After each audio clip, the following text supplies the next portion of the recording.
Welcome to Nivas news.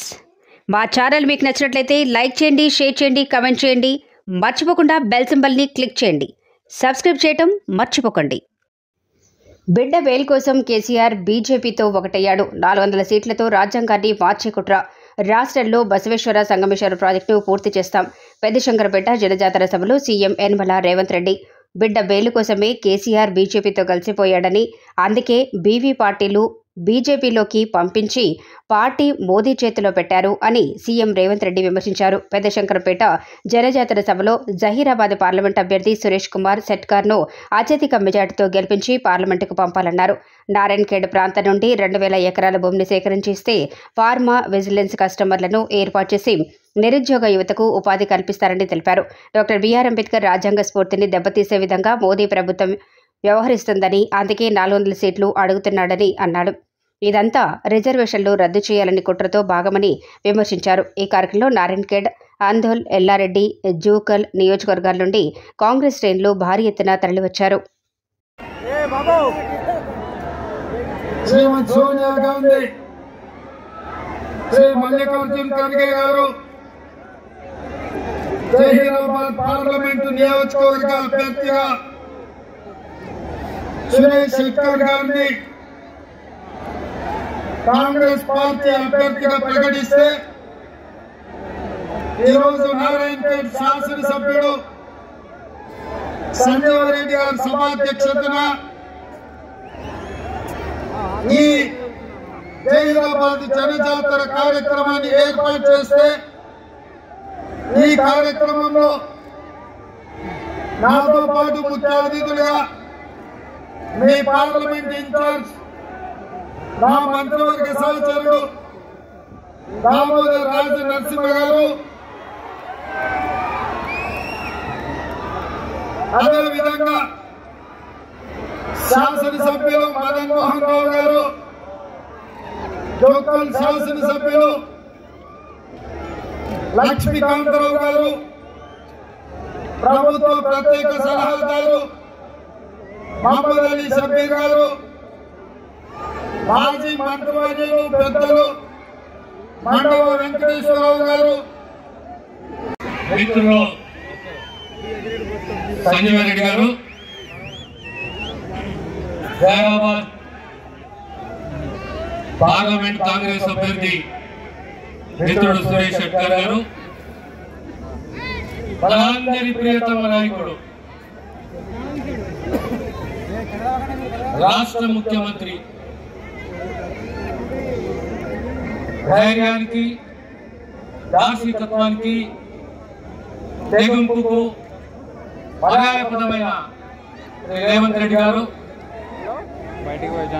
శాసనసభ్యులు మదన్ మోహన్ గారు, లక్ష్మీకాంత్ గారు, మాజీ శాసనసభ్యులు రవీంద్ర రెడ్డి గారు,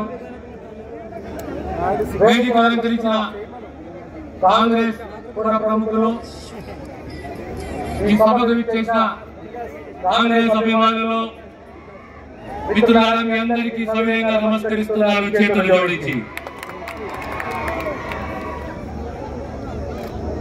9 సంవత్సరాల ఒక కుటుంబ పాలన, 60 సంవత్సరాల తెలంగాణ కళ, తెలంగాణ సమాజం ఆత్మగౌరవంతో స్వయం పాలన కలగన్నది. ఆ కళని సాకారం చేసింది కాంగ్రెస్ పార్టీ, సోనియమ్మ గారు. కానీ 9 సంవత్సరాలలో మన స్వేచ్ఛను హరించి నానా తిప్పలు పెట్టి తెలంగాణ రాష్ట్రాన్ని, తెలంగాణ సమాజాన్ని సుమారు 7 లక్షల కోట్ల రూపాయల అప్పుల పాలు చేసి ఓ కుటుంబ పాలనతోటి, ఓ నియంతృత్వంతో తెలంగాణ యువతని బలి ఉన్న కుటుంబానికి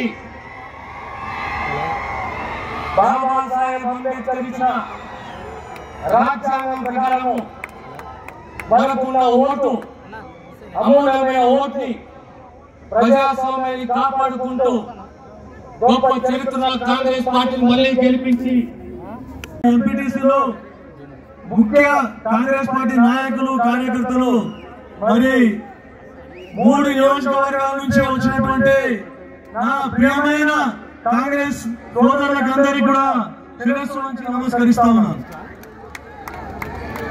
ముఖ్యంగా నాకు అతి కష్టమైన ఎలక్షన్ మన నారాయణఖేడ్ నియోజకవర్గంలో నుంచి వచ్చినటువంటి కాంగ్రెస్ పార్టీ సోదరులు అంత కష్టమైన ఎలక్షన్ కూడా నాకు ఎక్కువ మెజార్టీ ఇచ్చి 58,000 మెజార్టీ ఉన్నది. 58,000 మెజార్టీ కొట్టేసి 6.5 మెజార్టీతో నన్ను గెలిపించినందుకు, కాంగ్రెస్ పార్టీని గెలిపించినందుకు మరొకసారి శిరస్సు నుంచి నమస్కరిస్తా ఉన్నాను. ఇప్పుడు మన పార్లమెంట్ అభ్యర్థి, హైదరాబాద్ పార్లమెంట్ అభ్యర్థి గౌరవనీయులు సురేష్ కుమార్ శెట్టి సభ్యులుగా చూసిండ్రు. గతంలో 2009లో హైదరాబాద్ పార్లమెంట్ అభ్యర్థిగా కూడా మనం చూసినాం.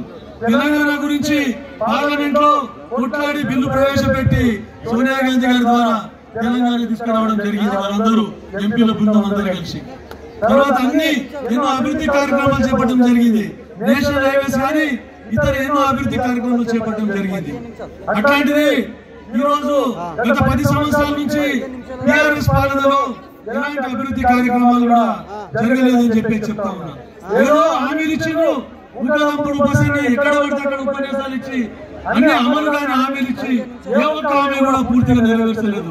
అదే మన గౌరవ ముఖ్యమంత్రి రేవంత్ రెడ్డి గారు మీరందరూ కాంగ్రెస్ ప్రభుత్వాన్ని గెలిపించిన తర్వాత సోనియా గాంధీ ప్రవేశపెట్టిన 6 గ్యారెంటీలలో కేవలం 100 రోజుల్లో అమలు చేసిన ఘనత రేవంత్ రెడ్డి గారిది, కాంగ్రెస్ పార్టీది, కాంగ్రెస్ ప్రభుత్వాన్ని చెప్తా ఉన్నారు.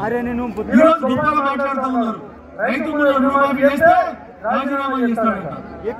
రైతుల మీద మీకు ప్రేమ ఉందని చెప్పి చెప్తా ఉన్నారు. అసలు మీరు వ్యవసాయం చేసిందా? హరీష్ రావు గారికి, కేటీఆర్ గారికి, చంద్రశేఖరరావు గారికి వ్యవసాయం గురించి తెలుసా? మీరు అధికారంలోకి వచ్చినాక ఫామ్ హౌస్ కట్టుకున్నారు. కానీ మా నాయకుడు, మా ముఖ్యమంత్రి గారు రైతు కుటుంబంలో పుట్టి, వ్యవసాయ కుటుంబంలో పుట్టి రైతుల గురించే ఆయన తప్పన పనిచేస్తామని చెప్పి చెప్తా ఉన్నాను. ఆయన మీకెవరైనా ఉన్నారా? ఇంతకంటే మంచోడు, మెత్తటోడు, మీరు పిలిస్తే పలికేటోడు, మీ కంటగా నిలబడేటోడు, ఆనాడు హైదరాబాద్ రాష్ట్ర విముక్తి కోసం నిజాంలకు వ్యతిరేకంగా రజాకర్ల కర్కశత్వానికి అడ్డంగా నిలబడి వాళ్ళ తాత కొట్లాడిండు, వాళ్ళ నాయన మంత్రిగా పనిచేసిండు. ఇవాళ 3వ తరం ఎమ్మెల్యే, ఎంపీగా సురేష్ శెట్కర్ గారు పనిచేసిండు. ఎక్కడైనా ఎవరైనా శెట్కర్ గారి మీద ఒక్క పైసా ఆరోపణ ఉన్నదా? మీరు ఆలోచన చేయండి. మరి ఏమన్నా ఇదే కాదు, మన జరిగిన శాసనసభ ఎన్నికల్లో సోనియమ్మ మల్లికార్జున ఖర్గే గారు సురేష్ శెట్కర్ గారికి నారాయణఖేడ్ ఎమ్మెల్యే టికెట్ ఇచ్చాడు. భీమామని చేతిలో పెట్టినాం. నా దగ్గరకు వచ్చి ఒక మాట చెప్పిండు, అన్నా నాకంటే సంజీవ రెడ్డి అయితే బాగుంటుంది, గెలుస్తాడు, నేను అండగా నిలబడతా, నా భీమాం సంజీవ రెడ్డికి నేను అండగా నిలబడతా అని వచ్చింది. నేను అడుగుతున్నా ఇక్కడ ఉన్న కార్యకర్తల్ని, ఎవరైనా ఊర్లో వార్డు మెంబర్ అయినా, సర్పంచ్ అయినా, ఎంపీడీసీ అయినా, జడ్పీడీసీ అయినా వచ్చిన అవకాశం వదులుకునే ధర్మాత్ముడు ఎవరైనా ఉన్నారా? కానీ మన సోదరుడు సురేష్ శెట్కర్ ఎమ్మెల్యే భీమంను మిత్రుడు సంజీవ రెడ్డికి ఇచ్చాడు. త్యాగం అంటే ఇది, మిత్రధర్మం అంటే ఇది, పార్టీకి లాయల్టీ అంటే సురేష్ శెట్కర్. పార్టీ రావాలి, నారాయణఖేడ్లో కాంగ్రెస్ గెలవాలి, ప్రభుత్వం ఏర్పాటు చెయ్యాలి అని తనకు వచ్చిన ఎమ్మెల్యే టికెట్ కూడా సంజీవ రెడ్డి గారికి ఇచ్చారు. మరి ఇప్పుడు చెప్పుకుంటే మిత్రులారా, నిజాయితీకి మారిపోయారు, నీతికి మారిపోయారు. మీ ప్రాంత అభివృద్ధి కోసం కష్టపడేవాడు, వచ్చిన పదవిని మిత్రుల కోసం త్యాగం చేసినాడు. ఇవాళ కాంగ్రెస్ పార్టీ సోనియమ్మ మీ జైరాబాద్ ఎంపీగా నిలబెట్టిండ్రు. ఇవాళ మీరు అండగా నిలబడాల్సిన అవసరం ఉందా లేదా ఒక్కసారి ఆలోచన చేయండి. ఇవాళ నేను మిమ్మల్ని అందరినీ అడుగుతున్నా, ఈ రోజు సురేష్ శెట్కర్ హైదరాబాద్ లో 1,00,000 మెజార్టీతో గెలవకపోతే ఈ సమాజంలో మంచి చచ్చిపోతుంది, మంచికి విలువ ఉండదు. మంచి బతకాలి, మీ ప్రాంతం అభివృద్ధి జరగాలి అంటే సురేష్ శెట్కర్ ని 1,00,000 ఓట్లతో గెలిపించండి. సంజీవ రెడ్డి గారు అడిగిందే కాదు, ఈ వేదిక మీద నుంచి 3 అంశాలు చెప్తున్నా. Intermediate state rank, second rank, fourth rank ఎక్కడైతే వచ్చిందో అక్కడ 24/7 లైబ్రరీ కోసం నిరంతరం పిల్లలు చదువుకోవడానికి స్పెషల్ డెవలప్మెంట్ ఫండ్ నుంచి 2 కోట్ల రూపాయలు నిధులు ఈ వేదిక మీద నుంచి మంజూరు చేస్తున్నారు. అదేవిధంగా ఈ ప్రాంత అభివృద్ధి కోసం, ఆడబిడ్డల కోసం మహిళా ఐటీఐని కూడా ఎన్నికల కోడ్ వెంబడే మీకు మహిళా ఐటీఐని ఇచ్చే బాధ్యత నేను తీసుకుంటా. ఇదే కాకుండా ఆనాడు ఇందిరమ్మ రాజ్యంలో మీ ప్రాంతం అభివృద్ధి జరిగింది.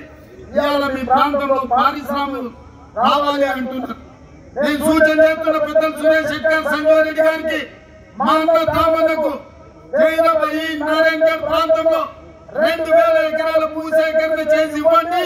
ఫార్మా కంపెనీలను మీకు తెచ్చి ఫార్మా క్లస్టర్, ఫార్మా విలేజ్ పెట్టి వేలాది మంది నిరుద్యోగ యువకులకు ఉద్యోగ ఉపాధి అవకాశాలు కల్పించే బాధ్యత నాది. మీరు భూమి అప్పచెప్పిన 30 రోజుల్లో మీకు ఫార్మా క్లస్టర్, ఫార్మా విలేజ్ మంజూరు చేసే బాధ్యత నాది అని చెప్పి మీ అందరి దగ్గర మీకు గ్యారంటీ ఇస్తున్న మిత్రులారా. కావాలంటే ఎస్సీ ఎస్టీ బలహీన వర్గాలకు అన్యాయం జరగాలంటే మీరు బీజేపీకి ఓటేయండి.